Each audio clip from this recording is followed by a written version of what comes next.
Yung aking dinakdakang langka with a twist na may gata.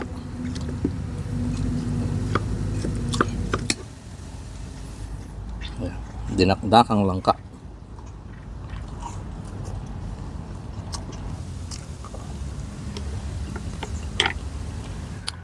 Lechong pork belly, kaya po ay lechong manok. Ito yung malimit na kasama sa mga handaan, birthdayhan, pero kalimitan hindi na nauubos dahil ngay naabot ng umay, kaya na-stock sa rep at malimit, iniinit-init na lang.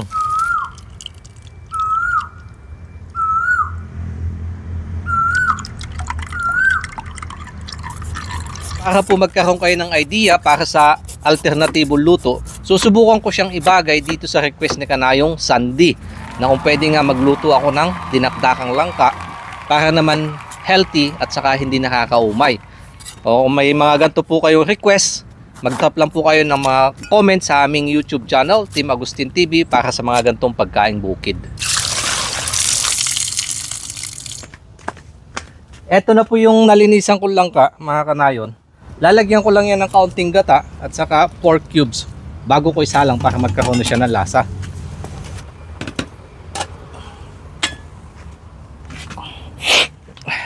Habang pinapakuluan ko po yung langka, ihahanda ko naman to iba pang gagamitin kong sangkap. At shout out ko na din lang po kay Nanay Priscilla Duldulaw na kung saan nagugustuhan daw po niya ang mga naihahanda natin dito sa mumunting kusina ng inyong kanayon.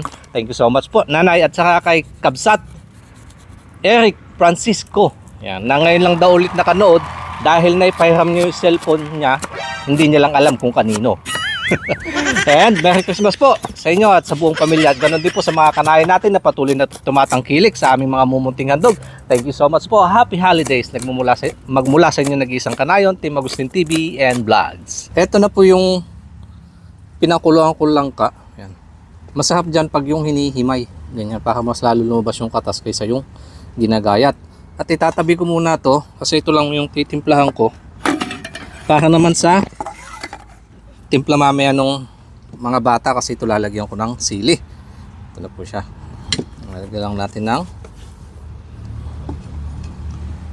sibuyas, spring onion, at ito luya. Huwag kakalimutan, pinakamasarap na pandagdag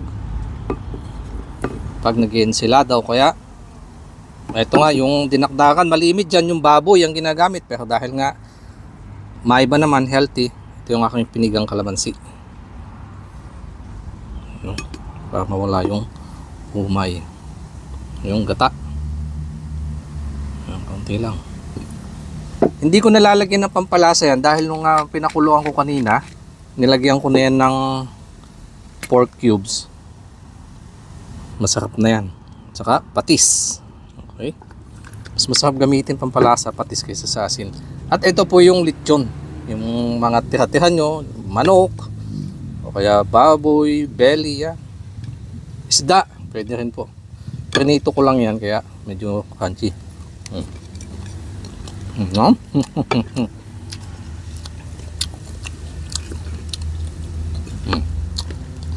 Yung aking dinakdakang langka with a twist na may gata. Para po sa mga healthy naman dyan, saka pantanggal umay. Uy, hindi masang biyag daw. So ano pa, yung ating tinatago dito sa ilalim, mukbangan na. Ayan. Mas masarap pag nagkakamay eh.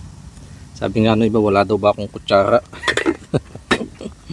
Meron naman, pero pag ganito kasi mas masarap po talaga siya pag kinakamay.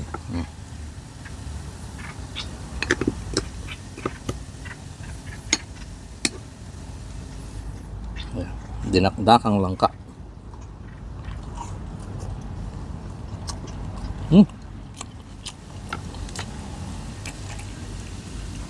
Panalo yung kombinasyon niya. Hindi nakakaumay dahil may asim ng kalamansi, may tamis ng gata, at saka yung anghang ng sili, yung alat ng patis yan. Nandun na lahat yung mixture niya, kaya sarap.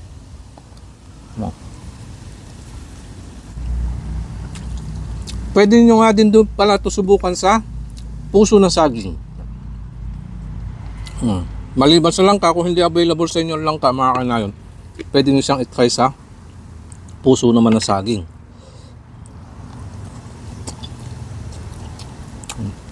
Yung iba naman titimplahan ko ng walang sili para naman kinamisis sa mga bata.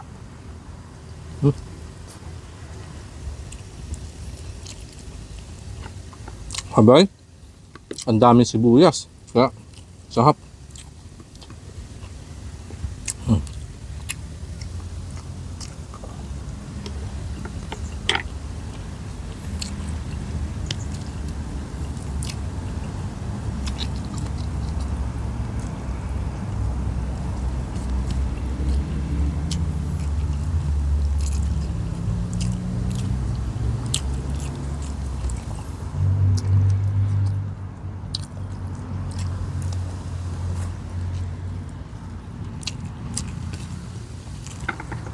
Uy, dadagdagan ko pa nga ng hindi pa sibuyas.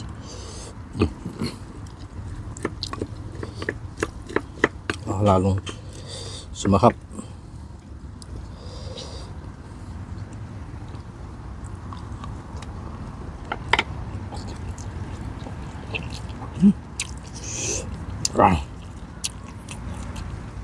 Ang sarap sa bibig.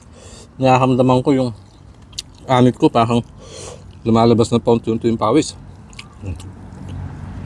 Hindi siya nakakaumay at masarap, healthy pa.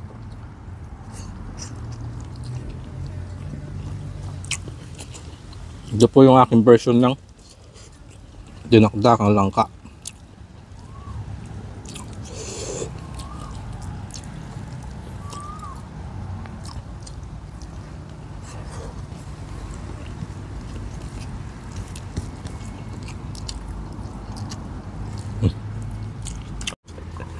Hindi na niya nahintay na matapos yung aking mukbang.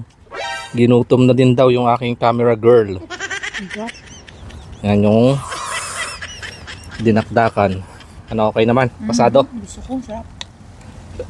At ito pa yung iba. Para naman sa timpla ng mga gagawin kong dakdakan para sa mga anak ko naman. Hindi manghang. Perfect. No? No? Yan lang po muna aking babahaging yung aking mga kanayon. Yan. Ulitin ko po, isang maligayang pagbati at happy holiday sa ating lahat.